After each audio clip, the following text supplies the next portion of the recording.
ఠాకూర్ చాలా పెద్ద పేరు ఉంది. షీలా సింగ్ చిన్న పేరు అది ఠాకూర్. ఠాకూర్, షీలా సింగ్ రాజ్పూత్, ఎంత సింపుల్ క్రిష్ చిన్న పేరు. సో అంత పెద్ద పేరు ఉంది. సో మిమ్మల్ని ఎలా పిలుస్తారు జనరల్గా అందరూ ఎక్కువగా? ఓకే, మొగల్ రేకులు. ఎగ్జాక్ట్లీ. సో ఇప్పటికీ ఆ ఫ్యాండమ్ అలాగే ఉంది. సో ఈ స్పాన్లో మీరు ఆల్మోస్ట్ ఎన్ని సీరియల్ వరకు చేసి ఉంటారు? ఒక 20 to 23 సీరియల్స్. 23 సీరియల్స్. బట్ ఒక్కటి ఇచ్చిన ఫేమ్ మిగతాలో ఏది రాలేదు కదా. సో ఎలా ఎంజాయ్ చేస్తున్నారు అది? అది ఆ ప్రాజెక్ట్ కంప్లీట్ అయ్యి మోస్ట్లీ 10 to 11 years అయింది. ఇప్పుడు కూడా అసలు నా పేరు ఎవరు గుర్తుపట్టరు. వేరే సీరియల్స్ క్యారెక్టర్స్ కూడా పిలవరు. శాంతి అనేసే పిలుస్తారు. అది కూరగాయల మార్కెట్కి వెళ్ళినా, ఈవెన్ షాపింగ్ మాల్స్ వెళ్ళినా, ఎటు వెళ్ళినా శాంతి గారండి, మొగల్ రేకులండి, ఎంత బాగా చేశారండి. ఇప్పుడు కూడా అలానే ఉన్నారండి. అంటే ఆ చెప్పే విధానం ఉంటుంది చూడండి, ఆ లవ్ ఎమోషనల్ అనేది నిజంగా నా ఫేస్ లో ఆ ఎమోషనల్ స్మైల్ వచ్చేస్తుంది. అసలు అది రాదు ఇంకా. అసలు అది క్యారెక్టర్ కమిట్ అయ్యేటప్పుడు మీకు అనిపించిందా నేను క్యారెక్టర్ చేస్తున్నాను, ఇది ఫ్యూచర్లో నాకు లైఫ్ చేంజింగ్ ఆల్మోస్ట్? అసలు అంటే వీళ్ళది చక్రవాకం సాంగ్ విని నేను టీవీ చూసేదాన్ని కాదు.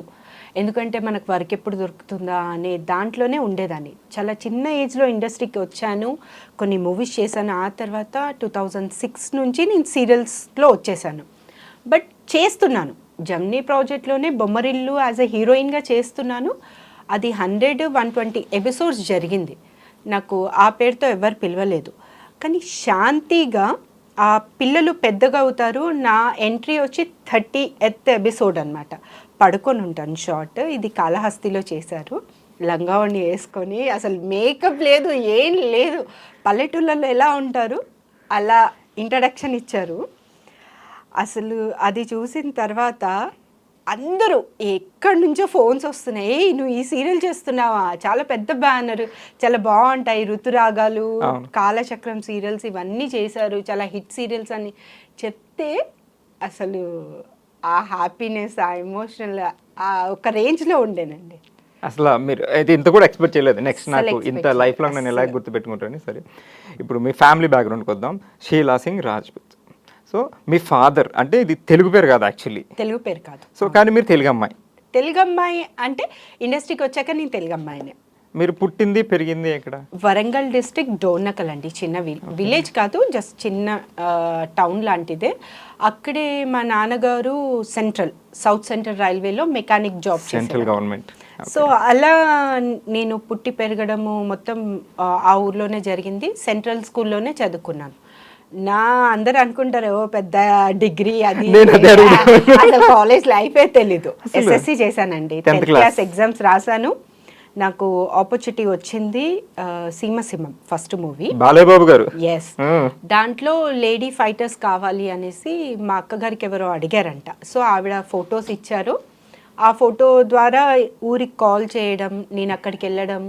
అక్కడ కూడా ఎలా జరిగింది అంటే స్పోర్ట్స్లో చాలా కాంపిటీషన్లో స్పోర్ట్స్ ప్రతిదీ చేసేదాన్ని. స్పోర్ట్స్లో యాక్టివ్గా ఉంటాను. అండ్ షావ్లింగ్ కుంఫు నేర్చుకున్నాను నేను 4 years కిడ్ దగ్గర నుంచి 14 years వరకు నేర్చుకున్నాను. స్టిల్ ప్రాక్టీసింగ్ అప్పుడప్పుడు.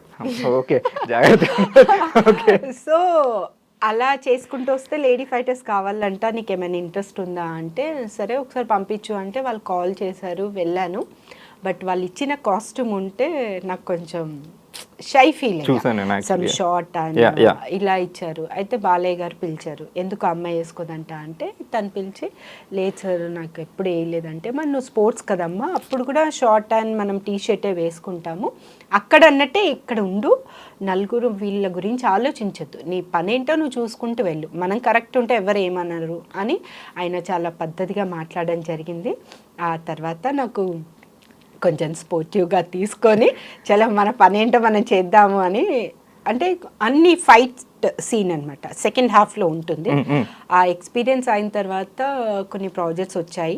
నీ మనసు నాకు తెలుసు అండ్ చంటిగాడు, బిఏ జయ గారు దాంట్లో సెకండ్ ఆప్షన్, సెకండ్ లీడ్ చేశాను. దాంట్లో సేరాములమ్మ క్యారెక్టర్ చాలా మంచి క్యారెక్టర్, ఊర్లో ఒక మాస్ అమ్మాయి ఎలా ఉంటుంది అలా క్యారెక్టర్ అనమాట. దాని తర్వాత నాకు ఆపర్చునిటీస్ వస్తాయి అని వెయిట్ చేశానండి. కానీ వచ్చిన మన ఇండస్ట్రీలో కొన్ని ఉంటాయి, అది దేనివల్ల అనేది నాకు తెలీదు. అంత మెచ్యూరిటీ కూడా లేదు. ఎవరి త్రూ వెళ్ళాలి, మనకి క్యారెక్టర్స్ ఎలా వస్తాయి అనే మెచ్యూరిటీ లేదు. స్టిల్ 17-18 ఇయర్స్లో మన ఊరు నుంచి సిటీకి వచ్చి ఎవరితో మాట్లాడాలో కూడా తెలియని పరిస్థితి. సో మంచి వచ్చి మంచి చేసుకున్నవే మనకి అప్పుడు 500 రోజుకి ఇవ్వాలంటేనే ఎక్కువ మూవీస్లో. అలాంటిది పర్ డే 1000 రూపీస్ చేసుకొని అలా చేశాను. ఒక 7 to 8 మూవీస్. తేజ గారి మూవీ ధైర్యం మూవీ చేశాను. యా, బీజయ గారిది 2 ప్రాజెక్ట్స్ చేశాను. ప్రేమికులు అండ్ చంటిగాడు 2 చేశాను. కొన్ని చిన్న చిన్న మూవీస్ చేశాను, బట్ అంత గుర్తింపు రాలేదు. 2006లో నాకు సీరియల్స్ వచ్చాయి. మా ఇంటి Mahalakshmi Gemini project, Chennai project అది. సో దాంట్లో జనరేషన్ చేంజ్లో మోడర్న్ క్యారెక్టర్ అన్నమాట, హీరోయిన్. సో ఆ ప్రాజెక్ట్ తర్వాత ఫర్దర్గా అన్ని వస్తూనే ఉన్నాయి. బట్ మొగల్ రేకులు అంత ఫేమ్ అయితే ఏ సీరియల్ రాదు, కానీ ఇప్పుడు కూడా రాదనుకుంటా. అలాంటి చరిత్ర అనేది కమింగ్ అప్ సీరియల్స్ లో కూడా రాదనుకుంటా. అంటే అట్లాంటి సీరియల్ ఇప్పటి వరకు రాలేదు. ఐ మీన్ అంత రేటింగ్ టీఆర్పీలో 20+ ఇప్పటి వరకు ఏ సీరియల్ టచ్ చేయలేదు దాని తర్వాత కూడా. సో అలాంటి క్యారెక్టర్ కూడా మళ్ళీ నా బుద్ధ నా భవిష్యత్తేనేమో రాదు. అంటే నాలాంటి గెటప్ ఇప్పుడున్న జనరేషన్ సీరియల్స్కి చేస్తున్నారు, బట్ ఆ పని మనిషి ఎలా ఉంటుంది, ఈవెన్ లిప్స్టిక్ కానీ కాజల్ ఒక్కటే పెడుతుంది. పల్లెటూరు అమ్మాయిలు అందరూ చూడండి నల్ల కాటికి ఒక్కటే పెడతారు, వేరేది ఏం పెట్టరు. కమ్మలు కూడా చిన్నది, ఒక మెళ్ళో ఉంటే చైన్ ఉంటే ఉండొచ్చు, ఉండకపోవచ్చు. నాది ఈవెన్ ఆ బ్లాక్ తాడు అండ్ గోల్డ్ లాకెట్ కాదు, అది సాయిబాబాది ప్లాస్టిక్ లో ఉంటుంది. ఆ లాకెట్ వేయించారు. ఆ లాకెట్ నాకు దొరకకపోతే పక్కన సాయిబాబా టెంపుల్ ఉంది, నేను కృష్ణకాంత్ పార్క్ దగ్గర ఉండేదాన్ని ఆ ప్రాజెక్ట్ చేసేటప్పుడు. ఆ తర్వాత నేను అత్తాపూర్కి షిఫ్ట్ అవ్వడం జరిగింది. ఎందుకంటే ఎటు వెళ్ళినా నన్ను గుర్తుపట్టేస్తున్నారు. సో మా పేరెంట్స్ ఏమన్నారు, లేదు కొంచెం మనము వెళ్దాము అని. మా అక్కగారు అత్తాపూర్లో ఉన్నారు, అక్కడే హౌస్ రెంట్కి డబుల్ బెడ్రూమ్ తీసుకుంటే అక్కడ షిఫ్ట్ అయ్యాను. సో అలాంటి క్యారెక్టర్, అలాంటి కాస్ట్యూమ్స్, ఓన్లీ 5 కాస్ట్యూమ్స్ అండి. కంపెనీయే స్పాన్సర్స్ చేసింది. కాస్ట్యూమ్స్ నేను ఇంకా పెట్టుకున్నాను ఇప్పటికి ఫుల్ బ్లౌజ్, ఆ బ్లౌజ్ కి ఆ లంగాకి ఆ ఓణికి మ్యాచింగ్ ఉండదు. ఇప్పుడు అన్ని మ్యాచింగ్ చేస్తున్నారు, బట్ పని మనిషి కాదు, హీరోయిన్. ఇప్పుడు ఎప్పుడైనా మీకు ఆ డ్రెస్ వేసుకుని చూసుకోవాలని ఎప్పుడైనా వేసుకుని అంటే నేను ఇంట్లో ఈ ప్రయోగాలు చెయ్యను అసలు. ఇంట్లో ఆఫ్టర్ మ్యారేజ్ తర్వాత హౌస్ వైఫ్ లాగే ఉండాలి, అలానే ఉంటాను. ఏదున్నా సెట్లోనే. అలా అనట్లేదు, హౌస్ వైఫ్ ఓకే, కానీ మీకు ఒక మెమరీ ఉండిపోద్ది. ఏమో మీ ఫేస్ మాత్రం అంతే క్యూట్ గా ఉందండి. మేబీ పర్సనాలిటీ అంటే డెలివరీ తర్వాత కొంచెం అవన్నీ భద్రంగా కవర్ లో వేసి పెట్టుకున్నాను మంచిగా. ఇప్పుడు ఎప్పుడప్పుడు తీసి చూసుకుంటారా? చెప్పారు కదా, చేస్తాను.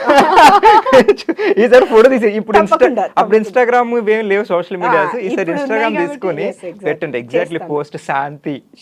మళ్ళీ ఇప్పుడు ఎవరైనా 2 వస్తుంది అనుకుంటారు మీరు, వస్తే ఇంకా హ్యాపీ అండి. అంత టీం ఇప్పుడు గ్యాదర్ అవుతారంటారా? మేబీ అవ్వచ్చు. అంటే మంజు నాయుడు గారు, బిందు నాయుడు గారు అండ్ సుధాకర్ సార్ కాంబినేషన్ లో వాళ్ళు ముగ్గురు చేస్తున్నారు అంటే పక్కా ఆ టీం మళ్ళీ వస్తుంది. మీరు రెడీ ఉంటారు ఇప్పుడు? నేను రెడీ అండి. ఇప్పుడు వేరే ప్రాజెక్ట్స్ తో బిజీ ఉన్నారు, మీకు మేడం నుంచో సార్ నుంచో మేము ముగ్గురం కలిపి కాల్ చేస్తున్నాను, కాల్ వచ్చింది. ఫస్ట్ కమిట్ అయిపోతాను,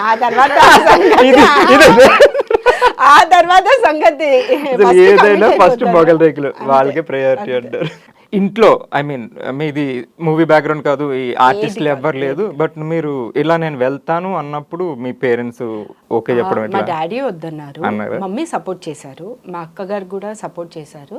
అంటే మా డాడీ గారు ఏమన్నారు అంటే, ఎలా ఉంటుంది మనకు తెలీదు ఆ సర్కిల్ ఏంటి అనేది. ఆ తర్వాత వెళ్ళాము, చూసిన తర్వాత బాగుంది అంటే ఆయన కూడా సపోర్ట్ చేశారు. ఆయన ఒక్కటే చెప్పారు, నువ్వు న్యాయంగా ఏ పని చేసినా, న్యాయంగా ఎన్ని డబ్బులు సంపాదించినా అది మనకి మంచిది.